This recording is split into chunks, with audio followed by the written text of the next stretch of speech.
तो आइए पहले प्रश्न को देखते हैं। भग्गू सेठ बहुत ही दुष्चरित्र व्यक्ति है। एक वाक्य है, भग्गू सेठ बहुत ही दुष्चरित्र व्यक्ति है। तो यहाँ पर दुष्चरित्र शब्द जो लिखा गया है, दुष्चरित्र शब्द जो लिखा गया है उसके 4 रूप दिए गए हैं। ऐसे ही परीक्षा में आपको मिलते हैं। इस 4 रूपों में कौन सा सही है इस पर विचार करते हैं। दुष्चरित्र, अगर इसका हम विच्छेद करें शब्द का, दुहधन चरित्र, और जब विसर्ग होता है तो विसर्ग का हर समय क्या होता है, तालव्य। तो दुहधन चरित्र होगा तो विसर्ग जब लुप्त होता है तो तालव्य बनता है। तो इस तरह से हमें देखना होगा। यहाँ तालव्य नहीं है, यहाँ पर तालव्य नहीं है, यहाँ पर भी तालव्य नहीं है, और यहाँ पर तालव्य मिल रहा है। तालव्य अर्थात तालु से जिसका उच्चारण होता है, जिह्वा के तालु भाग से, जिह्वा के अग्र भाग से, तो वह तालव्य होता है। जैसे तालव्य वर्ण होते हैं च, छ, ज, झ, या, तो इसके साथ ही तालव्य भी आता है जिसको बड़ा स कहते हैं, सलजम स कहते हैं। आप जिनको जानते हैं वही तालव्य है, इसको तालु स कहते हैं। इसलिए आज का यह शब्द सही है, दुष्चरित्र। क्या है, दुष्चरित्र। जब भी इस तरह से लिखना हो दुष्चरित्र लिखेंगे। इसी तरह से आज का दूसरा प्रश्न है, कवित्री की कविताएं बहुत पसंद की गईं। कोई कवित्री हैं जिनकी कविताएं बहुत पसंद की गईं, तो कवित्री शब्द के 4 रूप दिए गए हैं। हमें इसमें देखना है कि शुद्ध रूप क्या है। तो पिछले दिन वर्तनी में हमने इसको पढ़ा है। पिछले दिन वर्तनी में क्या पढ़ा है, इसको पढ़ा है कि कैसे सही करते हैं। कवि का स्त्रीलिंग क्या होता है, कवित्री होता है या कुछ होता है, और देखते हैं क्या होता है। कवित्री यह नहीं पढ़ा था, पिछले दिन यह नहीं पढ़ा गया। कवियत्री यह भी ठीक नहीं लग रहा है, क्योंकि कवि, कवियत्री यह सही नहीं लग रहा है। इसी तरह से कवयत्री यह भी सही नहीं है। तो सही क्या है, कवयित्री, कवयित्री। इसको देखेंगे ध्यान से। ऐसे ही वर्तनी में आपको सही करना है हर समय। सही रूप ये है कवयित्री, कवयित्री। क्या सही है, कवयित्री। तो इस ऑप्शन को आप सही कर देंगे, कवयित्री सही है। क्या सही है, कवयित्री। इसी तरह से तीसरा प्रश्न लेते हैं। अभिज्ञान शाकुंतल कालिदास की रचना है। अभिज्ञान शाकुंतल कालिदास की रचना है। तो कालिदास की रचना है अभिज्ञान शाकुंतल। कालिदास की बहुत सारी रचनाएं बताई गई आपको साहित्य के अध्ययन में। साहित्य जब हम लोग पढ़ रहे थे, कालिदास की बहुत रचनाएं हमने पढ़ी। मेरी कुल अभिमा, मेरी कुल अभिमा सरल सूत्र के द्वारा हमने समझाया था। तो कालिदास की उसमें से एक रचना है अभिज्ञान शाकुंतल। तो अभिज्ञान शाकुंतल जो है कालिदास की रचना है।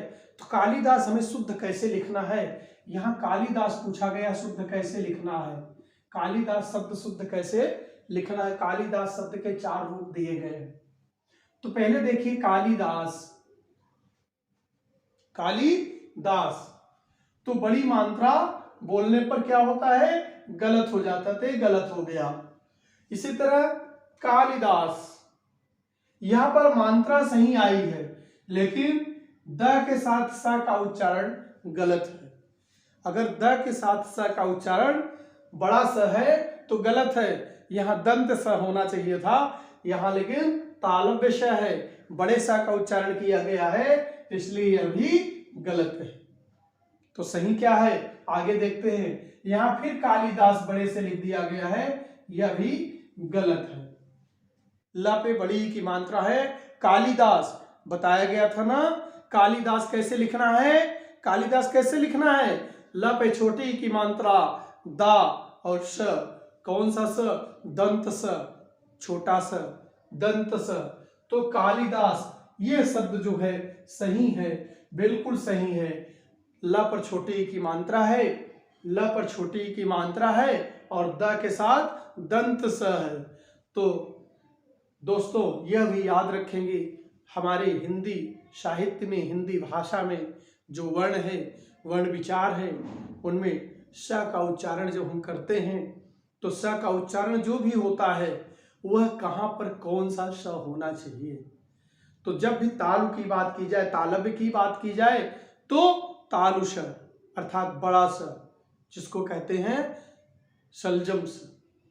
इसी तरह से जब दंत की बात की जाए, दंत वर्ण की बात की जाए तो वहां पर दंत स, और जहां पर मूर्धा वर्ण की बात की जाए वहां पर मूर्धन्य स, जिसको खटकोड़ स कहते हैं। इस तरह से आप इसको भी सही कर पाए हैं।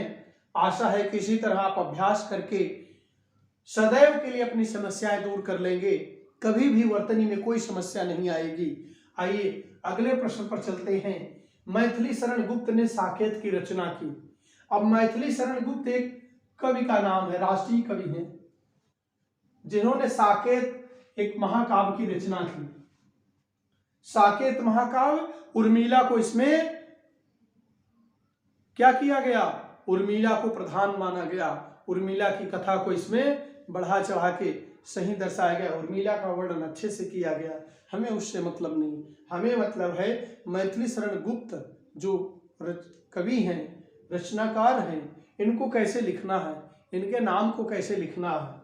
तो मैथिली शरण, मैथिली शरण, मैथिली शरण, इस तरह मैथिली शरण और इसी तरह मैथिली शरण, चार दिए गए हैं। तो अब गलती देखते हैं कि क्या क्या गलती हो सकती है। पहले को देखते हैं, मैथिली शरण। अब मैथिली होता है या मैथिली होता है, मैथिली या मैथिली, आप क्लियर करेंगे मैथिली होता है अथवा मैथिली। अगर मैथिली होता है तो मैथिली सही होगा यहां, और मैथिली होता है तो मैथिली यहां सही नहीं होगा। तो प्रयोग करना है, तो मैथिली तो होता नहीं है, इसको गलत कर देते हैं। फिर मैथिली शरण, मैथिली शरण भी नहीं होगा। फिर मैथिली शरण, यहां पर दंत स है इसलिए गलत हो जाएगा। और यहां पर जो है चौथा ऑप्शन आपका सही है, मैथिली शरण, तालव्य स के साथ शरण, क्योंकि क्यों शरण सही है, क्योंकि वहां तालव्य स होना चाहिए, मैथिली शरण। इस तरह से पांचवा आता है। पांचवा प्रश्न जो है क्या लिख रहा है, कपड़े धुलने के बाद उज्जवल हो गए। अब यहां उज्जवल शब्द को हमें ध्यान देना है। उज्जवल शब्द के चार रूप दिए गए हैं, जिसको सही करना है। उज्जवल शब्द ऐसे ही परीक्षा में पूछे जाते हैं। उज्जवल शब्द के चार रूप दिए गए हैं, जिनको सही करना है। उज्जवल शब्द के चार रूप क्या हैं, उज्जवल, उ आधा ज वल, तो ऐसा होता नहीं है इसलिए गलत है। फिर क्या है, उज्जवल, उज्जवल, पूरा ज है आधा ज है, ये भी गलत हो गया। इसी तरह उज्जवल, यहाँ हलंत लगा के आधा ज लगाया गया, ये भी गलत है। ये चौथा ऑप्शन दो बार आधा ज है और वल, उज्जवल, उज्जवल, तो ये वाला ऑप्शन सही है। चौथा ऑप्शन यहां भी सही है। इसी तरह से अगले प्रश्न को देखते हैं। आज धनतेरस के दिन, आज धनतेरस के दिन प्रदर्शनी लगाई गई। आज धनतेरस है, धनतेरस के दिन प्रदर्शनी लगाई गई है। तो प्रदर्शनी लगाई गई है, यह प्रदर्शनी शब्द उस दिन बताया गया था, दर्शनी नहीं होना चाहिए, दर्शन होना चाहिए। तो दर्शन और दर्शनी, अगर दर्शन है जहां वहां पर सही होना चाहिए, तो यहाँ दर्शनी है इसलिए गलत है। यहाँ पर प्रदरासनी, प्रदर्शनी, यहाँ पर भी गलत है। र का उच्चारण स्वतंत्र रूप से हुआ है, जबकि र का उच्चारण स्वतंत्र नहीं होना है जिस शब्द में सही। और यहाँ पर र सबसे बाद में आया, प्रदर्शनी, प्रदर्शनी लिखा है, तो ये भी गलत हो गया है। और चौथा ऑप्शन जो लिखा है प्रदर्शनी, प्रदर्शनी, तो यह शब्द सही है। यहां भी चौथा ऑप्शन आपका सही है, चौथा वाला ऑप्शन आपका सही है। यहां भी आपका चौथा ऑप्शन ही सही है। इसी तरह से आज का यह प्रश्न है, हम सब घूमने के लिए द्वारिका गए थे। हम सब घूमने के लिए कहाँ गए थे? द्वारिका गए थे। कब? छुट्टियों में। किस छुट्टियों में? कैसी छुट्टियों में? दिवाली की छुट्टियों में। तो दिवाली की छुट्टियों में हम सब द्वारिका घूमने गए थे। तो यहाँ हमें द्वारिका के 4 रूप लिखे हुए दिख रहे हैं। तो ये देखना है कि द्वारिका कैसे सही होगा। द्वारिका कैसे सही होगा? तो द्वारिका का पहला है द्वा और रिका। रिका गलत है, जो बताया गया था वीडियो में। रिका गलत है और दवारिका, दवारिका भी गलत शब्द है। इसी तरह से दवारका, दवारका भी गलत शब्द है, क्योंकि दवा नहीं होता, कुछ और होता है। इसी तरह से चौथे ऑप्शन को देखते हैं, द वा, द्वा, द्वा रिका, द्वारिका, द्वारिका। तो यहाँ पर कोई शब्द जो है सही नहीं है। यहाँ पर क्या होना चाहिए था? द्वारका। क्या होना चाहिए था? द्वारका। अब सही हो गया है। अब द्वारका शब्द सही है। यहाँ पर द्वारका, यहाँ पर भी अंतिम ऑप्शन, अंतिम विकल्प सही है। यह बहुविकल्प में ऐसे ही प्रश्न दिए जाते हैं। आइए देखते हैं और प्रश्नों को। अगला प्रश्न है, सन्यासी का धर्म होता है परमार्थ सेवा करना। सन्यासी का धर्म होता है परमार्थ सेवा करना। तो परमार्थ सेवा करना, यहां जो है सन्यासी शब्द, यह सन्यासी शब्द जो है 4 तरह से लिखा गया है। हमें इसकी सही वर्तनी पर ध्यान देना है कि सन्यासी कैसे लिखा होना चाहिए। अभी हमने वर्तनी पढ़ा है, उसी के आधार पे इस ऑप्शन को हम, इन विकल्पों को देखेंगे कि सन्यासी, यहां क्या बोल रहे हैं? सन्यासी, सन्यासी, सन्यासी नहीं बोल रहे, क्योंकि अनुस्वार लगा है सन, उसके बाद क्या लिखा है? यासी, तो गलत है।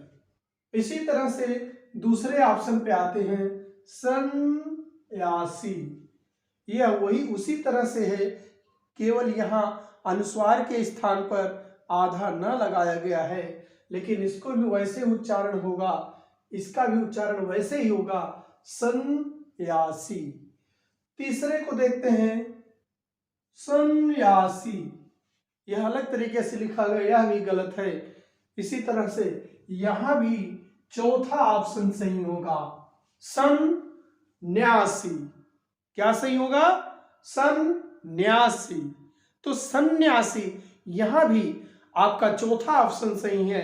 इसी तरह से जब भी वर्तनी पूछी जाए, आप वर्तनी को इसी तरह से करेंगे, कभी आपकी एक भी वर्तनी गलत नहीं होगी। आइए देखते हैं अगले प्रश्न को। पुत्र ने पूज्यनीय पिताजी को पत्र लिखा। पुत्र ने पूज्यनीय पिताजी को पत्र लिखा। यहाँ का जो पूज्यनीय शब्द है, यह 4 तरह से लिखा गया है। ऐसे ही परीक्षा में आपके सामने प्रश्न होंगे जो 4 प्रकार से लिखे होंगे, बहुविकल्प होंगे, जहां पर आपको सही वर्तनी पहचान करनी होगी। तो सिर्फ पहचान करनी है, तो सही वर्तनी कैसे पहचानेंगे? जब उसका अभ्यास हमें रहेगा तभी तो पहचानेंगे। अभ्यास करते हैं। यहां लिखा है पूज्यनीय। तो वर्तनी जब हमने पढ़ा था, हमने इस पर बहुत अच्छे से चर्चा किया था कि पूज्यनीय क्या होगा। तो पूज्य होने के बाद अनीय प्रत्यय नहीं लगता है, कि यह गलत हो गया। इसी तरह से पूजनीय, यहाँ पे अनुनासिक का प्रयोग किया गया है, जो निरर्थक है, यहां भी यह गलत है। इसी तरह अगला ऑप्शन है पूजनीय, बड़ी के साथ इसका प्रयोग किया गया है, यहां भी यह ऑप्शन गलत है, नहीं सही है। इसी तरह से यहां भी चौथा ऑप्शन आपका सही आ रहा है। जब भी अनीय प्रत्यय लगता है तो शब्द होता है पूज, पूजनीय। इस तरह से अनीय प्रत्यय के साथ शब्द क्या है? पूजनीय। तो अब अगले प्रश्न पर बात करते हैं। विद्यापति का काव्य श्रृंगार रस प्रधान काव्य है। विद्यापति का काव्य जो है श्रृंगार रस प्रधान है। श्रृंगार रस प्रधान है। अब श्रृंगार के 4 रूप दिए गए हैं। इन 4 रूपों को ध्यान से देखना है, सही विकल्प को सही तरीके से व्यक्त करना है। तो क्या करेंगे, श्रृंगार यहां पर लिखा गया है, जो गलत लग रहा है गलत ही है। इसी तरह यहां श्रृंगार लिखा गया है, यह भी गलत है। यहां लिखा गया श्रृंगार, यह भी गलत है। और यहां पर चौथा ऑप्शन जो दिया गया है श्रृंगार, क्या दिया गया है, श्रृंगार। श्रृंगार एक तरह का रस है, जो यहां शब्द लिखा गया वो सही है। तो चौथा ऑप्शन यहां भी सही है। अगले प्रश्न की बात करते हैं। वाल्मीकि ने रामायण महाकाव्य की रचना की। वाल्मीकि ने रामायण महाकाव्य की रचना की। अब वाल्मीकि थे, रामायण महाकाव्य की रचना की, महाकाव्य की रचना की। तो वाल्मीकि शब्द 4 तरह से लिखा गया है, जिसे हमें सही करना है कि कौन सा ऑप्शन सही है। यहां लिखा है वाल्मीकि, तो यह शब्द गलत हो गया। यहां पे लिखा है वाल्मीकि, यह शब्द भी गलत है। यहां लिखा है वाल्मीकि, यह भी गलत है। यहां भी हमारा चौथा ऑप्शन सही है। क्यों सही है, वाल्मीकि, वाल्मीकि क पे छोटी की मात्रा है, जैसा वर्तनी में बताया गया था वैसे यहाँ ऑप्शन दिया गया है, यह ऑप्शन हमारा सही है। इस तरह से अगले प्रश्न पर चलते हैं। अगला प्रश्न हमारा है, भगवत कृपा के फलस्वरूप आशीर्वाद प्राप्त हुए। भगवत कृपा हुई, आशीर्वाद प्राप्त हुए। आशीर्वाद 4 तरीके से दिया गया है। आशीर्वाद, देखिए उच्चारण कर रहे हैं आशीर्वाद, जब उच्चारण हम सही करेंगे आशीर्वाद, तो इस पर ध्यान देंगे। आशीर्वाद यहाँ लिखा गया है, लेकिन यहाँ उड़त र जहाँ लगता है उसके पहले पढ़ना होता है, तो यहाँ स पर लगा है, इसलिए हम क्या पढ़ेंगे यहाँ आशीर्वाद, तो गलत है। इसी तरह से यहाँ पर भी आशीर्वाद, अर्थात यह भी गलत ऑप्शन है। इसी तरह यहाँ आशीर्वाद, ये ऑप्शन आपका सही आता है। यहाँ ग ऑप्शन आपका सही आता है और घ ऑप्शन भी गलत है। तो यहाँ पर ग ऑप्शन, क्योंकि आशीर्वाद, आशीर्वाद, यहाँ तीसरा ऑप्शन ग ऑप्शन सही आपका। इसी तरह से अगले प्रश्न की बात करते हैं। अगला प्रश्न है हमारा, क्या है, मैंने अवकाश प्राप्त के लिए श्रीमान जी से निवेदन किया। मैंने अवकाश प्राप्त के लिए, अवकाश प्राप्त करने के लिए क्या किया, अवकाश, और किससे निवेदन किया, श्रीमान जी से। यहाँ श्रीमान शब्द 4 तरीके से लिखा गया है।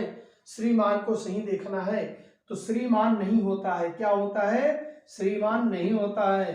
श्रीमान लिखने पर अशुद्ध माना जाता है, और श्रीमान लगाने पर भी अशुद्ध है जब हलंत लगा हो। यहाँ पर श्रीमान जो ये लिखा गया ये सही शब्द है, ग ऑप्शन सही है, क्योंकि यहाँ पर श्रीमान लगाने के बाद न पर हलंत भी है, यही शब्द सही है। या तो श्रीमन सही है अगर न पर हलंत न हो। श्रीमन तब सही होगा जब न पर हलंत नहीं होगा, और श्रीमान तब सही होगा जब न पर हलंत है। तो यहाँ पर ऑप्शन आपका यह सही है, श्रीमन, और यह भी अशुद्ध है। तो यहाँ भी तीसरा ऑप्शन हमारा ग ऑप्शन सही आया। और आज का यह अंतिम प्रश्न जो देख रहे हैं, क्या है, राम के सदृश्य, सदृश्य कोई दूसरा नहीं। राम के सदृश्य कोई दूसरा नहीं। अब राम के समान जब कोई दूसरा नहीं है, सदृश्य का 4 रूप हैं, कैसे सही होगा।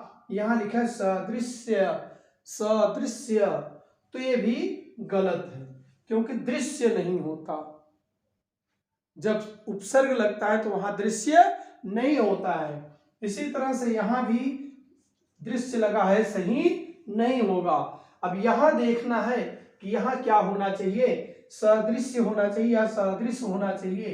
तो यहाँ पर यह ऑप्शन आपका सही आता है, होगा सदृश्य, सदृश्य, सदृश्य ऑप्शन सही होगा, और यहाँ पर यह भी गलत होगा। इस तरह से दोस्तों आज का यह कालांश जो है हम समाप्त करते हैं।